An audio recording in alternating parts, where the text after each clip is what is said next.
aos irmãos da Casa Espírita Cristã Maria de Nazaré, do nosso grupo de estudos espíritas Rita de Cássia, a minha saudação.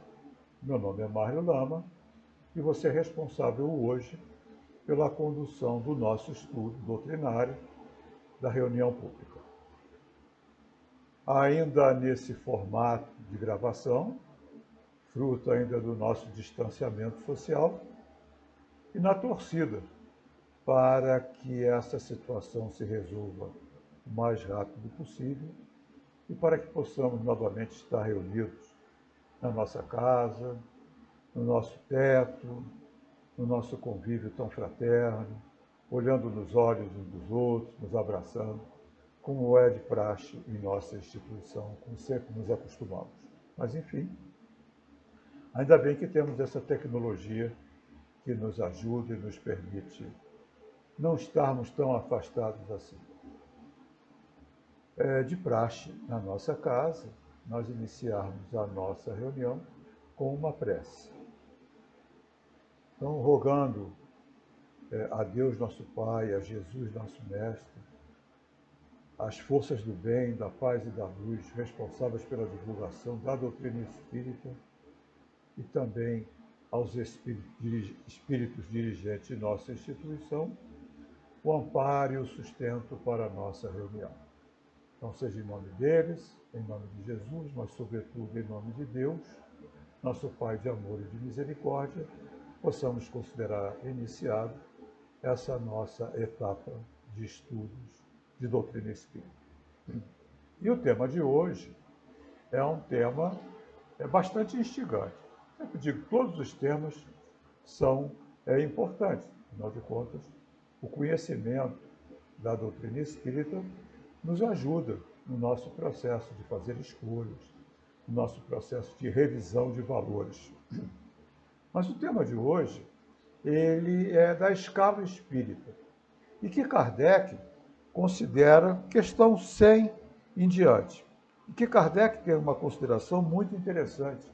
Ele diz o seguinte: de certo modo, a chave da ciência espírita só pode explicar as comunicações que se apresentam, esclarecendo-nos sobre as desigualdades intelectuais e morais dos espíritos. O que ele está nos falando? Nossa comunicação com o mundo espiritual, ela é feita por pensamento, obviamente. Lá no Livro dos Médiuns, nós temos a informação, o estudo de Kardec, a parte prática da doutrina, que todos nós, de alguma forma, somos médiuns, ou seja, podemos sofrer a influência dos espíritos. Isso é simples porque também nós somos espíritos e a gente se comunica pelo pensamento. Porém, na nossa comunicação de encarnados para desencarnados, nós nos comunicamos através de intermediários. Apesar de todos nós sermos médiuns, existe a característica dos médiuns chamados ostensivos. A mediunidade, ela não é uma faculdade moral, ela não é um privilégio, ela é uma faculdade orgânica. Está lá na nossa glândula pineal, que é uma antena eletrônica que nos mantém comunicados com o mundo espiritual. Hoje, esse estudo da neurociência, praticamente do Dr. Sérgio Felipe, nos mostra que a glândula pineal é uma antena, tá? e se conecta com o mundo espiritual. Muitos de nós, ou alguns de nós, temos essa antena mais sensível, ou seja, essa comunicação se faz de forma mais ostensiva. São chamados médios ou intermediários. Como não é uma característica moral, ou seja, não tem nada a ver com a elevação moral do espírito, do médium, nem com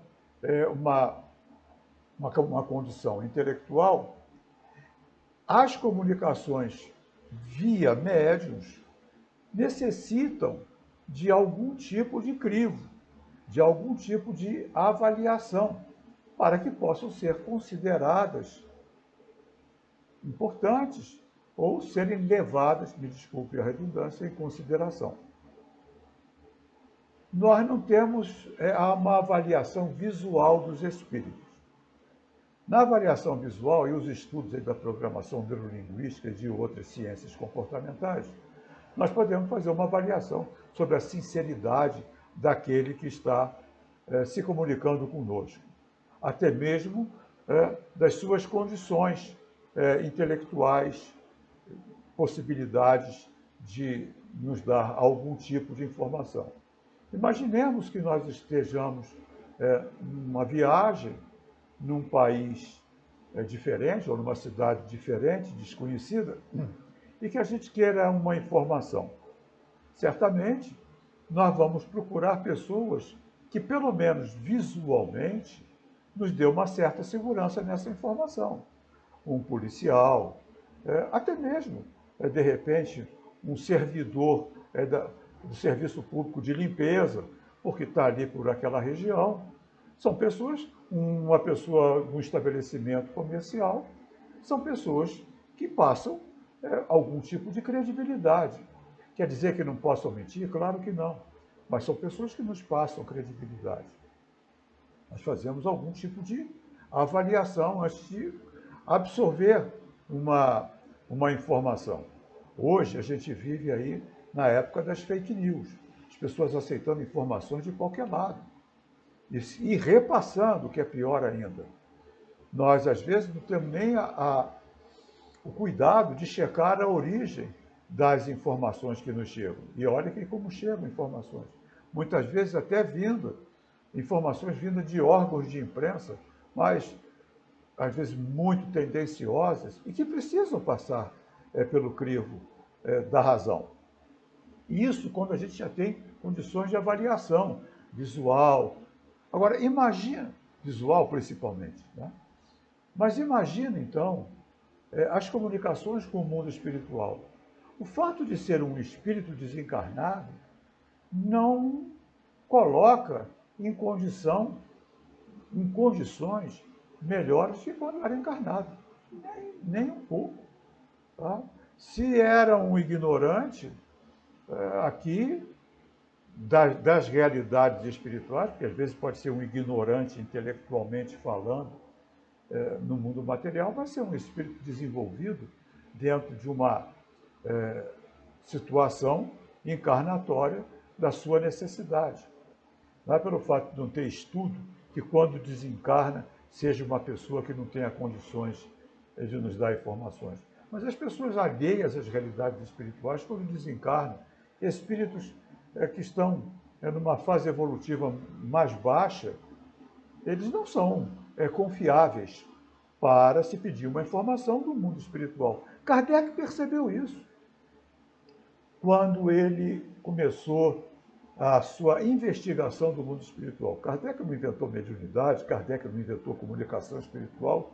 Isso existe desde que o homem é homem, está lá nos livros sagrados de todas as reuniões, as comunicações dos homens com os espíritos. Só que muda de nome, Deus, Santo, Orixá. Mas, na realidade, são comunicações com entidades, inteligências extracorpóreas. Kardec percebeu isso quando ele faz a investigação do mundo espiritual, quando ele percebe que nem todos os espíritos têm a mesma capacidade intelectual de dar informações. Muitas vezes até informações contaminadas, intencionalmente ou não, pela ignorância ou maldade do espírito. Então ele percebe isso. Tá? E a partir dessa percepção, percebe também a influência do médium. Quando o médium é desinteressado, a sua possibilidade de atrair espíritos mais elevados é muito maior do que um médium remunerado, um médium que trabalha por remuneração, porque não se pode considerar um espírito elevado, professores espirituais, nos ajudando, nos informando a troco de moeda material. Eles normalmente eles procuram médiuns desinteressados, médiuns que não queiram utilizar a mediunidade como profissão. Então quer dizer que todo médium que utiliza a mediunidade como profissão, ele está assistido por maus espíritos? Não, não é isso, mas a possibilidade é maior. Então aqui, quando a gente vai aí e vê nesses cartazes, muros, lá que Dona Fulana de Tal traz a pessoa amada em 3 dias, faz e desfaz qualquer trabalho. Certamente, a espiritualidade que trabalha com a Dona Fulana de Tal, isso é, se trabalha alguma, possivelmente sim, não são espíritos da ordem mais elevada. Outro dia, eu já até contei isso em outras palestras, eu fiquei assustado com um cartaz que eu vi. Até tiraram, estava lá no muro do metrô, até tiraram. Madame Fulana de Tal, faça com ele aquilo que ele fez com você. Eu fiquei, gente do céu, que coisa terrível. Que tipo de espiritualidade deve trabalhar com essa pessoa? Então, Kardec ele teve o cuidado, né, de selecionar os espíritos com os quais ele queria trabalhar. E para nossa ajuda, porque nós nos mantemos em contato com os espíritos, ele fez, com a ajuda dos espíritos, e para nos ajudar, me perdoe, ele fez a chamada escala espírita. O que ele quer dizer com isso? Ele fez uma classificação da qualidade moral dos espíritos na erraticidade e dividiu em 10 grupos. Apenas uma divisão pedagógica, não necessariamente, ele mesmo diz isso, apenas para a nossa orientação na comunicação com o mundo espiritual. Então, uma divisão pedagógica. Kardec era um professor, um pedagogo, então tinha uma metodologia. Então, para facilitar a nossa compreensão, ele dividiu em 10 categorias, divididas em 3 grupos.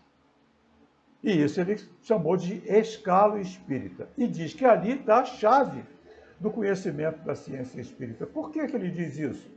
Porque a partir do momento em que nós nos comunicamos com os espíritos, me repito, através de comunicações mediúnicas. Então, nós não temos o visual para podermos identificar os espíritos. Nós temos o que ele escreve, ou o que o médium diz psicofonicamente. Então, a qualidade do que ele escreve, a intenção com a qual ele escreve, ou se comunica psicofonicamente, ou se comunica até através de efeitos físicos, vai dizer a qualidade do espírito. Então, no livro dos médiuns, que já é o segundo livro da codificação, Kardec vai nos dar algumas pistas de como identificar os espíritos. Lá no finalzinho do livro dos médiuns. Ele vai falar que, por exemplo, uma das pistas para verificar a qualidade do espírito que está se comunicando é a qualidade do ensino que está sendo dado. A objetividade. Espíritos mais elevados, eles tendem, não são todos, obviamente, não há generalização, eles tendem a ser muito sintéticos. Eles reduzem a informação em pouquíssimas palavras, com muitíssimo conteúdo. Em poucas palavras, dizem muito. Um desse tipo de espíritos é Emmanuel.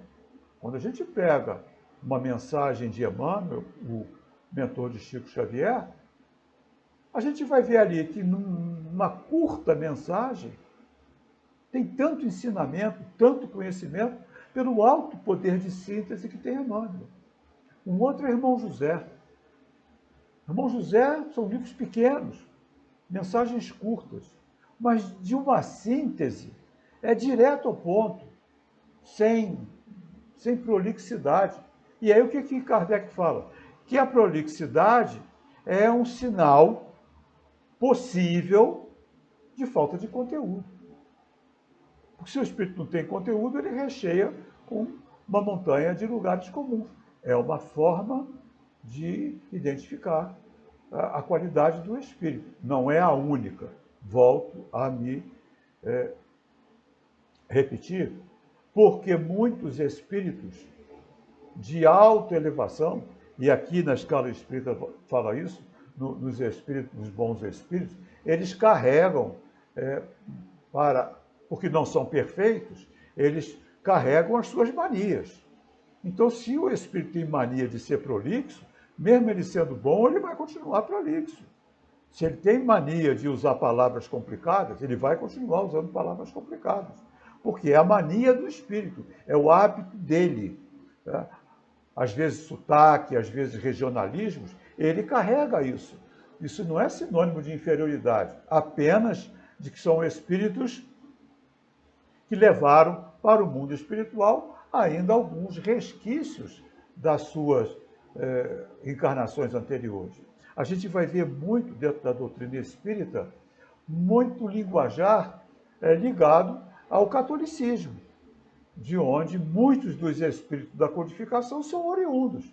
É cardeal, é bispo, é o cura, é o irmão, é a irmã. Esses espíritos que são elevados, são espíritos superiores, participaram da codificação, eles tiveram vivências em outras religiões. Então, eles trazem, muitas vezes, não vou chamar de ranço, porque ranço talvez seja uma palavra ruim, mas não está me vindo outra. Essa mania, esse hábito. Então, nós vamos ver, Deus castiga, Deus perdoa, Deus recompensa. Isso é uma linguagem muito forte do catolicismo. Quando a gente sabe que dentro da doutrina, os próprios Espíritos nos ensinam que não tem castigo e recompensa. O que existe é consequência das nossas próprias escolhas. Deus não castiga, Deus não recompensa, Deus não privilegia um povo ou uma crença. Deus é o Pai de todos, a divina providência age em benefício de todos nós. O importante é saber se a gente está sintonizado com ela, porque nós temos livre-arbítrio, nós temos capacidade de fazer escolha. Isso é da lei, que nos dá essa responsabilidade, mas também nos dá a responsabilidade das consequências das nossas escolhas. Então, nós vamos ver espíritos elevados com uma linguagem ainda muito fortemente ligada às suas últimas encarnações, ou à sua última encarnação. Isso não significa que o espírito seja mais ou menos elevado. A qualidade moral da sua comunicação, daquilo que ele faz, da sua intenção, é que vai qualificar o espírito dentro da escala espírita. Então, o que Kardec fez? Kardec dividiu em 3 grandes grupos. O primeiro grupo, dos espíritos imperfeitos. O segundo grupo, dos bons espíritos. O primeiro grupo, dos espíritos perfeitos. Pois bem, característica dos espíritos imperfeitos. Vou me permitir a ler. Predominância da matéria sobre o espírito. Propensão para o mal, ignorância, orgulho, egoísmo e todas as más paixões que lhe são subsequentes. Nem todos são essencialmente maus.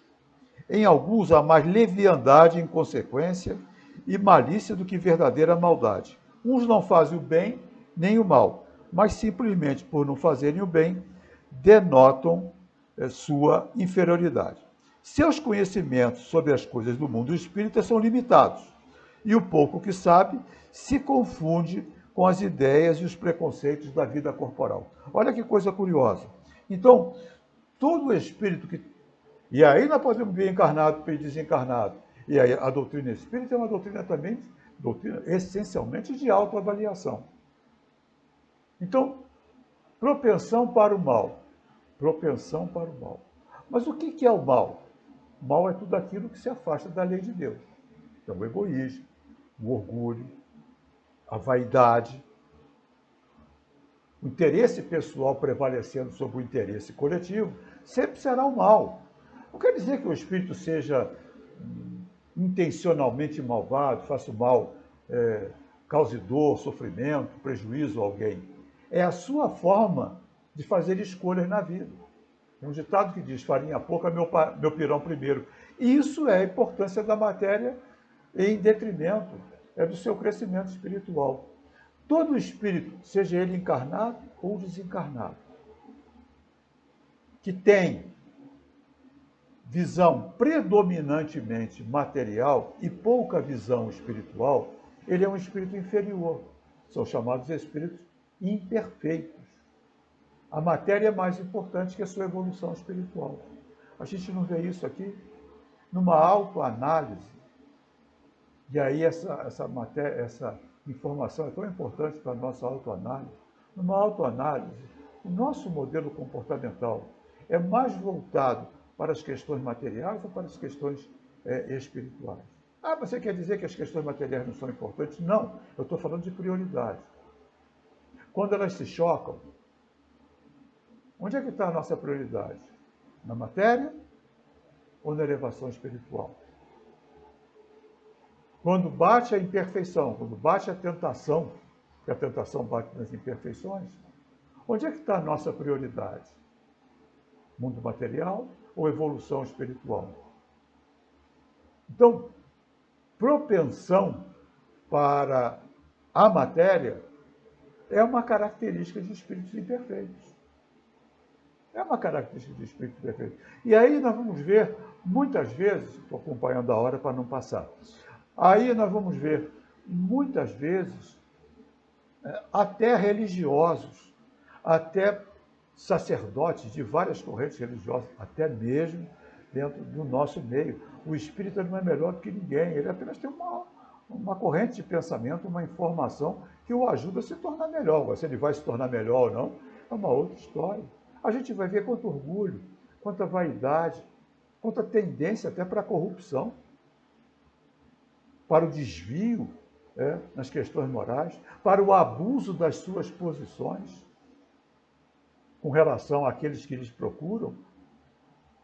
Isso é característica de espírito imperfeito, com toda certeza. Porque uma pessoa voltada para o bem, ele não vai utilizar a sua posição social para dela tirar proveito. Ele vai usar a sua posição social, seja ela qual for, para o bem coletivo. É uma questão de foco. Onde é que está o nosso foco? No interesse pessoal ou no bem coletivo? Ah, todo mundo pensa no bem coletivo. Mas quando o interesse pessoal se choca com o bem coletivo? Onde é que está o nosso foco? Interesse pessoal ou bem coletivo? Porque o bem coletivo tem prioridade sobre o bem individual. Sempre terá. Ah, mas por que vai ter? Vai ter porque eu preciso do coletivo, mas o coletivo não precisa de mim. O coletivo é mais importante que o indivíduo. O que é a sociedade? A sociedade é um somatório dos indivíduos que a compõem. E a qualidade de uma sociedade é a qualidade dos indivíduos que a compõem. E que tipo de sociedade a gente vive? Nós estamos vivendo numa sociedade dividida, sectarista, extremista, impositiva, censura, cheia de censura, as posições pessoais. Não estou falando de política, não, mas também está na política. A opinião pessoal é importante mais importante sobre a opinião do outro, respeito ao direito do outro de pensar diferente. Nós vivemos em sociedade extremada, dando palpite daquilo que não entende.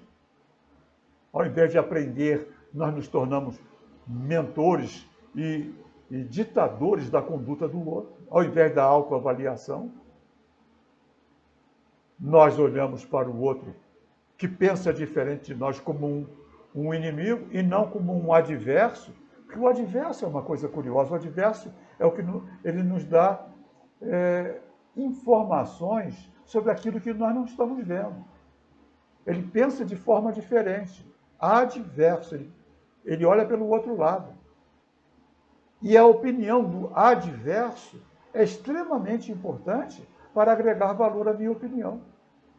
Se uma casa é pintada de vermelho de um lado e de amarelo do outro, quem está nas extremidades, um diz que é vermelho, outro diz que é amarelo. Mas quem está numa posição de observador dos dois lados, vai ver que a casa é vermelha e amarela. Então, o adverso me agrega valor ao meu conhecimento. Ele não é inimigo, ele é adverso. Quer dizer que eu tenho que concordar? Não, mas eu tenho que respeitar. Porque se ele é meu adverso, eu sou o adverso dele. E se eu quero respeito, eu tenho que respeitar. Eu não posso ser impositivo e censurador. Hoje chamado politicamente correto, que no fundo é uma censura. A forma do outro pensar. O que é político? O que é correto?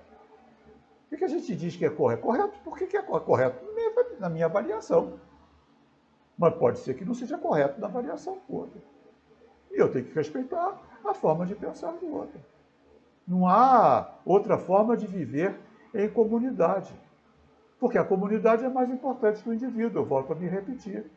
Então, quando o meu interesse bate de frente com o interesse pessoal, o interesse pessoal bate de frente com o interesse coletivo é a prioridade.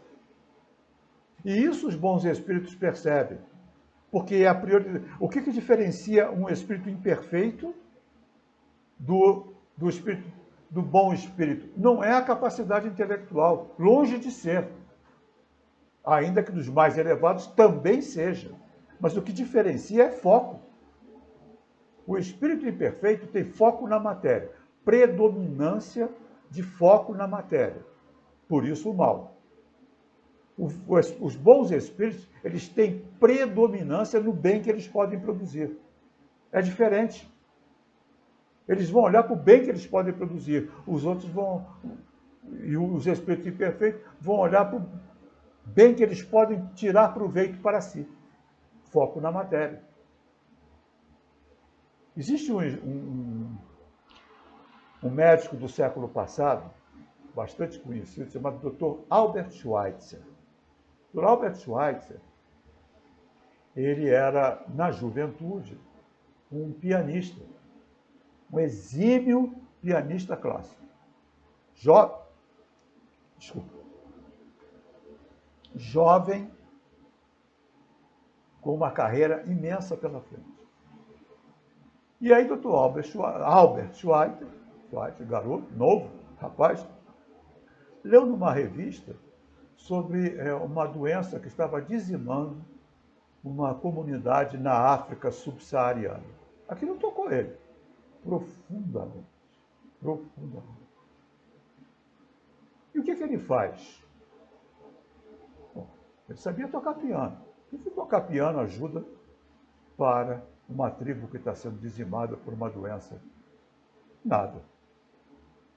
Ele vai estudar medicina. Olha que coisa curiosa. Ele vai estudar medicina. E quando ele está estudando medicina, ele também tem uma colega de universidade, ele era de confissão protestante, uma colega de universidade que estava estudando enfermagem. E ele se apaixona, ele se forma, eles casam. Sabe o que ele faz? Se muda para essa comunidade, vai lá para ajudá-los. Vai lá para ajudá-los. Mas precisa de dinheiro. Dinheiro eles não tinham. O que ele faz então? Ele periodicamente vem à Europa fazer concertos de música clássica, e dar palestras para arrumar fundos para a construção de um hospital. Então ele não estudou medicina para se dar bem, ganhar dinheiro. Nada contra. A gente, quando estuda, pode e deve ser remunerado pelo fruto dos nossos estudos, é claro. Mas ele foi estudar medicina para ajudar uma comunidade carente. Onde é que estava o foco? No bem que ele podia produzir com os seus estudos. Prêmio Nobel da Paz de 1954, Dr. Albert Schweitzer. Um espírito que caracteriza bem o que é um espírito de bondade, um bom espírito. E a gente vai ver tantos que também são. Nós estamos vendo aí, nesse momento que nós estamos atravessando, quantos cientistas debruçados para descobrir uma vacina, uma coisa já se tem por aí, e quanto intelecto, precisa de intelecto para isso, e quantos também usaram o seu intelecto, ou estão usando o seu intelecto, para produzir vírus, para fazer guerra bacteriológica. Quantos estão usando do seu intelecto para disseminar desinformação, nas fake news, maledicência, transformar as pessoas em sectaristas para tirar benefícios pessoais. Isso não é a característica do bom espírito. E quantos estão aí? E a mídia gosta de encrenca, a mídia gosta de notícia ruim. Quantos estão sintonizados com notícias ruins?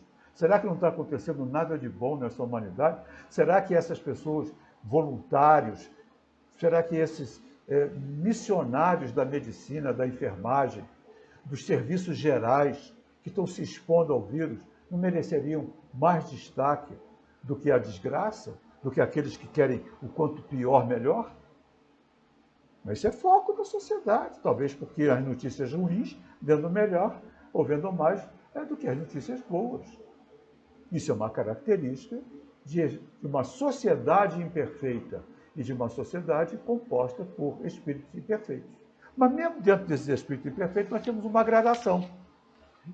E aí Kardec estuda essa gradação. O que ele coloca? Nas 5 classes.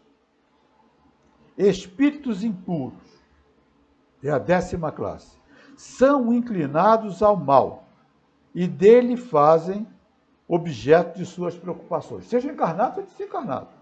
Aí está falando de desencarnado, mas vale para encarnado. Como espíritos, dão conselhos pérfidos, sopram a discórdia e a desconfiança e mascaram-se de todas as formas para melhor enganar. Os seres vivos que eles animam quando estão encarnados, ou seja, quando esses espíritos impuros estão encarnados, são inclinados a todos os vícios que as paixões vis e degradantes engendram: a sensualidade, a crueldade, a torpeza, a hipocrisia, a cupidez, a avareza sórdida. Fazem o mal por prazer. São flagelos para a humanidade em qualquer categoria social a que pertençam. E o verniz da civilização não os preserva do opróbrio e da ignomínia. Quando desencarnados, alguns povos deles fizeram deles divindades maléficas. Cara, quando a gente lê isso, a gente tem uma tendência a fazer julgamento. Pelo menos eu não posso falar por vocês, não posso falar por mim. Aí a gente olha e vai ver o mundo que a gente está vivendo, vai ver as personalidades e vai ver, caraca, será que não tem? Que turma braba que encarnou. Mas a doutrina espírita não é para isso. Essa informação de Kardec é para nós analisarmos as comunicações e não ficarmos joguetes desse tipo de espírito. O espírito que nos traz algum tipo de informação que nos leve a fazer inimizades, a fazer dissensões, é um espírito imperfeito e é um espírito mau, porque ele cria problema, ele cria cisânia, ele cria confusão, que é o que eles gostam. Quando estão encarnados é a mesma coisa, hipocrisia. Então, o que eles querem é quanto pior, melhor. Então, quando a gente vê uma comunicação, e aí eu pergunto, aquela moça lá que colocou, faça com ele o que ele fez com você, que tipo de espírito está sintonizado com ela? Que tipo de espírito é essa moça? Ela quer o mal, ela quer a encrenca, ela quer a confusão. E esses espíritos querem o mal, querem a encrenca, querem a confusão. Então todas essas pessoas que trabalham com isso são pessoas más? Claro que não. Tem gente boa e tem gente má em tudo quanto é canto, inclusive na doutrina espírita. E se a gente não tomar cuidado, a gente pode ficar aí sob forte fascinação de espíritos desse calibre, desse tipo, que procuram levar para dentro de uma instituição a encrenca. Por quê? Porque cada instituição voltada para o bem é um ponto de luz. E quem gosta de escuro é inimigo da luz. Esses espíritos são inimigos da luz, são inimigos do esclarecimento, são inimigos da união. Então, quando a gente percebe numa comunicação um espírito desse tipo, provocando desunião, provocando encrenca, provocando mal, seja ele encarnado ou desencarnado, fortemente suspeita de que ali tem um espírito imperfeito. Depois Kardec continua. Espíritos levianos, nona classe, ignorantes, astutos, inconsequentes e zombeteiros. Metem-se em tudo, respondem a tudo, sem se preocupar com a verdade. Gostam de causar pequenos desgostos e pequenas alegrias. Ou seja, leviano, boboca. Diga-se de passagem, boboca.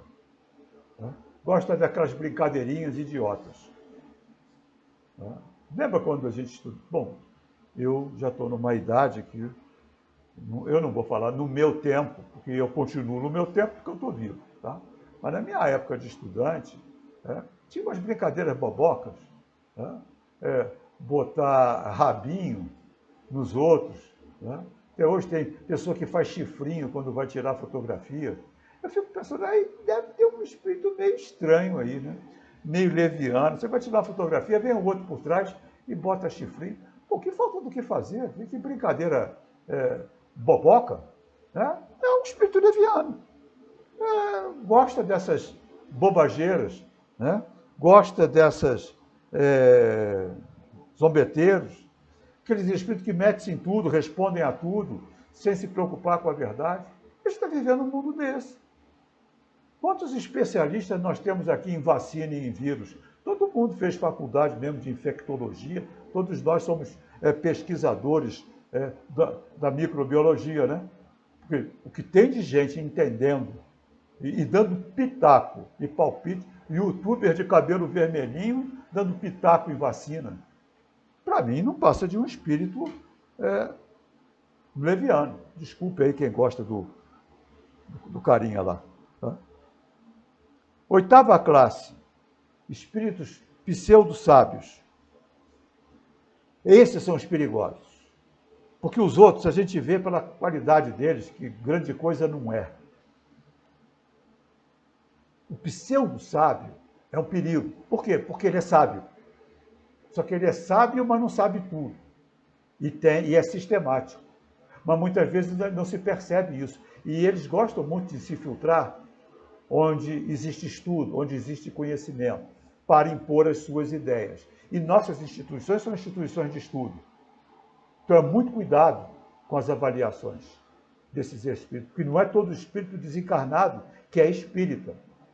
E eu vejo isso, uma preocupação grande com o mundo espiritual, espírita, em marcar posição. Já há algum tempo. Dr. Bezerra de Menezes vem no final das suas mensagens deixando uma frase que tem me intrigado. Quando ele fala, nós, os espíritos espíritas, ele está marcando isso, ele não falava isso antes. Vamos olhar lá para as mensagens antigas do Dr. Bezerra, ele não falava isso. Por que ele está falando isso? Porque certamente ele está percebendo, dentro do movimento espírita, um assédio de espíritos não espíritas, porque o movimento espírita acende uma luz, o conhecimento.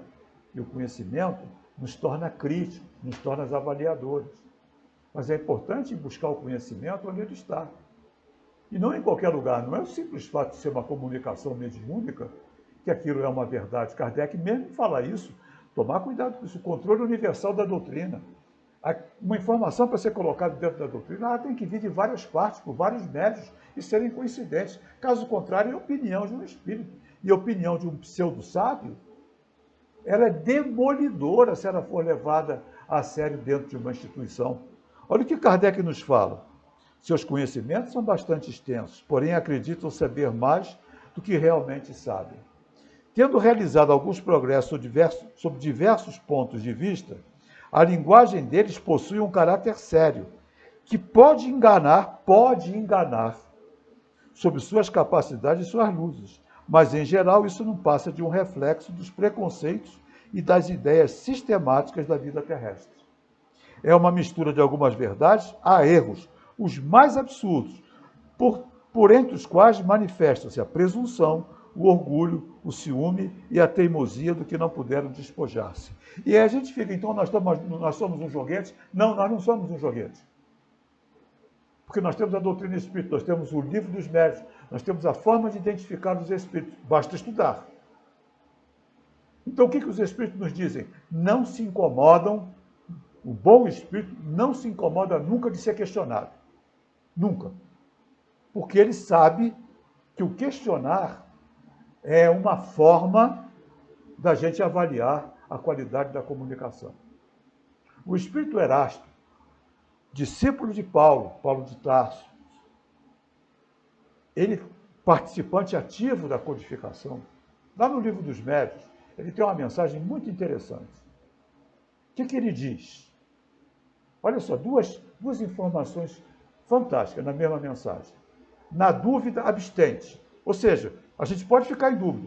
Isso é um mau espírito? Isso é um espírito pseudo-sábio? Ou isso é uma verdade? Como a gente... Kardec fala que a doutrina espírita que toda a informação tem que passar pelo crivo da razão, a fé raciocinada. Mas, para a gente utilizar a razão, a gente tem que ter conhecimento. Se não tiver conhecimento, não tem razão. E nossos conhecimentos também não são nenhuma Brastemp. Muitas vezes, aquilo pode até... Poxa, será que isso é verdade? Na dúvida, olha o que o Espírito fala. Na dúvida, Erasto, Espírito superior. Na dúvida, abstém-se, ou seja, não faz nada. Não, coloca de lado. Não rejeita, mas não aceita. Deixa de lado. Vamos ver o que acontece para frente. Vamos ver se essa informação vem por outros lados. Ela não necessariamente ela é falsa, mas também a gente não pode aceitar uma verdade. Uma coisa que pode ser falsa. E aí ele vai dizer, da mesma comunicação, é melhor rejeitar 9 verdades do que aceitar uma informação falsa. Tem gente que dá uma exagerada aí, 99 verdades. Não, 9 verdades, é o que está escrito lá, do que aceitar uma falsa. E por que isso? Porque se for verdade, vai se impor mais cedo ou mais tarde. Mas se for falso, vai fazer o maior estrago. Então, na dúvida, abstente. Na comunicação recebida, epa, isso aí não está legal. Isso está me batendo estranho. Se a gente tem estofo, se a gente tem conhecimento doutrinário. Se não tem, vai buscar quem tenha. Eu costumo dizer que a importância do estudo das obras básicas e dos autores clássicos. Então, nós temos o Pentateuco de Kardec, as 5 obras da codificação. Nós temos também obras póstumas, nós temos a Revista Espírita e nós temos os autores clássicos.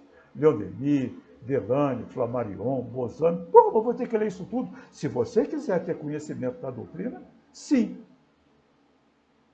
Kardec fala isso na introdução do Livro dos Espíritos. Quem quiser fazer caminho, aprendizado da doutrina, tem que fazer com os espíritos um curso.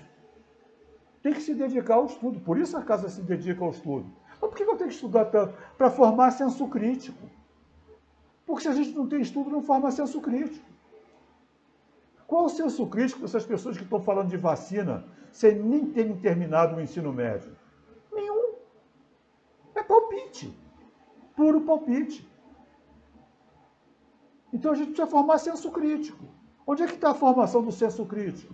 Nas obras básicas e nos autores complementares, nos autores clássicos. Aí a gente forma senso crítico. E a gente vai ter condição de avaliação do que vem de informação do mundo espiritual. Senão a gente fica joguete de qualquer um. Qualquer informação é de espírito? Não. Qualquer informação de espírito é válida? Não. Olha os pseudo-sábios, olha os brincalhões, olha os maldosos. Então a gente, para aceitar uma informação, a gente tem que formar senso crítico, senão é fake news. Quantas pessoas aí estão aceitando fake news e, pior, divulgando? A gente vai fazer isso dentro da casa espírita? Com informação espiritual? Claro que a gente tem responsabilidade nisso. E é preciso que a gente tenha base de conhecimento para isso. É preciso estudar. Quando eu comecei na casa espírita,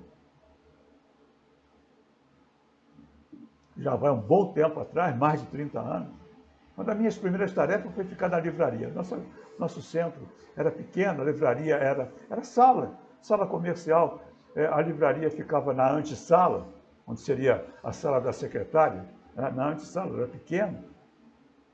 E volta e meia, eu era o responsável no meu dia de reunião pela livraria.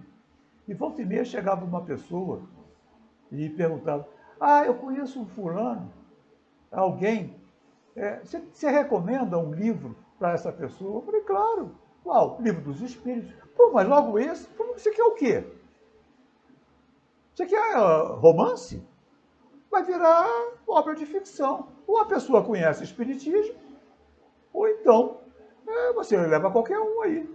Porque se ela não tem base, quando a gente não tem base no conhecimento da doutrina, nosso lar, por exemplo, as obras de André Luiz não passam de ficção. Mas quando a gente tem base, a gente vai ver que aquilo é um complemento do ensinamento que os Espíritos nos trouxeram. Mas você tem que ter base. Como é que alguém vai aprender cálculo se não sabe fazer conta? Se não sabe aritmética? Se não sabe álgebra? Como é que vai querer aprender cálculo lá numa faculdade de engenharia ou matemática? Não faz sentido. Tem que ter base. Tem que vir lá pela aritmética, pela geometria, pela álgebra, para depois entrar na matemática mais avançada. Então é preciso formar base, formar senso crítico, exatamente para evitar ser enganado. Porque esses espíritos são mistificadores, eles parecem que sabem, às vezes sabem muito, mas eles são os principais fascinadores. E aí, só para a gente encerrar, os chamados espíritos neutros. Tá? Tem uma sexta classe, que eu não vou falar nela agora, mas a sétima classe nem são bastante bons para fazerem o bem, nem bastante maus para fazerem o mal. Apegam-se às coisas desse mundo de cujas alegrias grosseiras sentem saudades. Gente, fazendo uma autoanálise, a gente vai ver que uma parcela significativa da humanidade, da qual eu não estou me excluindo, estão aqui. Sabe o que é isso? Nem suficientemente bastante bons para fazerem o bem, nem bastante maus para fazerem o mal, são as pessoas omissas, são aqueles omissos. Não me mete nisso não. Não quero participar disso não. Não, isso aí é encrenca. A gente não se expõe, a gente não coloca... mas o espiritismo, ele é neutro, politicamente falando. Ele é neutro, ele acolhe pessoas de todas as correntes religiosas. O espiritismo tem que ser neutro. O espírita não, o espírita é um ser social. Ou a gente vai ficar de reza, toma passe, e não colabora para essa sociedade ser uma sociedade melhor através do nosso conhecimento. E quando a gente se expõe, a gente se arrisca. Porque se expor é se arriscar. Participar da reunião de condomínio, aquilo é uma comunidade. Não, reunião de condomínio é uma coisa chata. Mas ali é uma comunidade. Participar de uma reunião de associação de bairros, participar da vida política do país. Precisa ser desse partido? Não. Precisa ter boa intenção, precisa querer colaborar para o bem. Quando todos querem colaborar para o bem se realiza. Não, mas isso não. Vou me meter em encrenca? Isso é a neutralidade. E não é neutro, todo neutro é omisso, porque, já disse, não está nessas palavras, Martin Luther King, um grande líder do passado, que os maus proliferam por causa do silêncio dos bons. Mas se são bons, não precisam silenciar. A gente tem que se expor, né? A gente, para deixar de ser um espírito neutro, tem que deixar de ser omisso.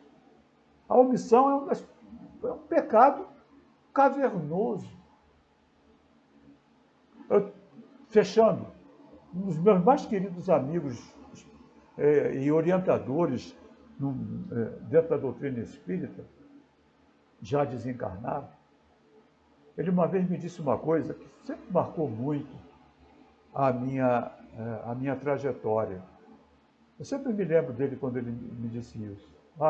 Uma das maiores causas de arrependimento e de dor de um espírito esclarecido,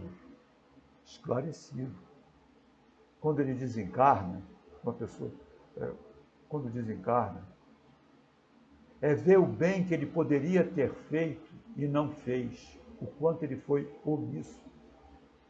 Isso deixa o espírito profundamente envergonhado. É um espírito neutro, nem tão bom para fazer o bem, nem tão mal para fazer o mal. O Dr. Albert Schweitzer não era um espírito neutro. Ele foi preso pelos nazistas. Foi preso por causa da obra que ele fazia. Mas nunca deixou de ser omisso. Eu vejo, às vezes, determinados movimentos, aí, a pessoa sobe uma favela, correndo o risco, passa por gente armada, sabe lá se vai ter um tiroteio, mas está indo lá para levar uma informação. O outro vai para a África, lá movimentos vão lá para a África, Fraternidade Sem Fronteiras são desses movimentos, pessoas que vão para lá para tentar minorar a dor e o sofrimento, pessoas que entram aí pelas comunidades carentes para levar uma evangelização, levar um pão, levar uma comida, pessoas que andam pela madrugada se arriscando para levar uma quentinha para uma população de rua. Essas pessoas não são omissas, são seres comuns, iguais a qualquer outro, mas não são omissas. Elas estão fazendo a parte que elas podem fazer dentro da sociedade. Não são espíritos neutros. Ah, são espíritos de sabedoria? Talvez não, mas estão um passo muito grande, se é que já não estão, nos bons espíritos. A gente está a um passo de ser bom espírito, eu creio eu, para aqueles que estão me escutando. É só deixar de ser omisso. Só deixar de ser omisso. Que Jesus possa nos abençoar nesses esforços de transformação. Porque o espírita, ele é um esforçado na sua transformação. Está lá Kardec, os esforços que faz para domar suas más inclinações. Mas ele diz, continua a frase, e quase sempre o consegue, se tem para isso firme a vontade. Que o Senhor nos abençoe, nos dê vontade, nos potencialize a vontade de nos tornarmos realmente bons espíritos em curtíssimo prazo de tempo. Obrigado pela atenção e a gente faz uma prece de agradecimento pela oportunidade de estudo, de agradecimento pela companhia dos espíritos amigos e generosos, de agradecimento por essa tecnologia que nos permite nos manter conectados, mas uma súplica por todos os que choram e sofrem dores físicas ou dores morais, pelas pessoas que estão na ansiedade, na depressão, por causa desse isolamento social, pelos que estão na perda de seus entes queridos, não só por essa doença, mas também pela violência que ainda predomina no planeta, pelos que estão internados nos hospitais, por todos aqueles que estão numa batalha insana e diária para aliviar a dor e o sofrimento dos seus semelhantes, pelos nossos irmãos médicos, enfermeiros, serventes, auxiliares de limpeza, profissionais do recolhimento do lixo, profissionais da segurança, todos eles se expondo diariamente. Que Deus os abençoe profundamente. Pelos nossos governantes, que precisam de ajuda, não precisam de crítica, criticar é fácil, eles precisam de ajuda. Estão em posições muito delicadas, de altíssima responsabilidade, suas decisões impactam a vida de milhões de pessoas. E eles precisam de prece, eles precisam de ajuda, e por eles nós oramos. E também pelos queridos do nosso coração. Possam todos nós sermos abençoados. Despede-nos na tua doce e bendita paz. Graças a Deus.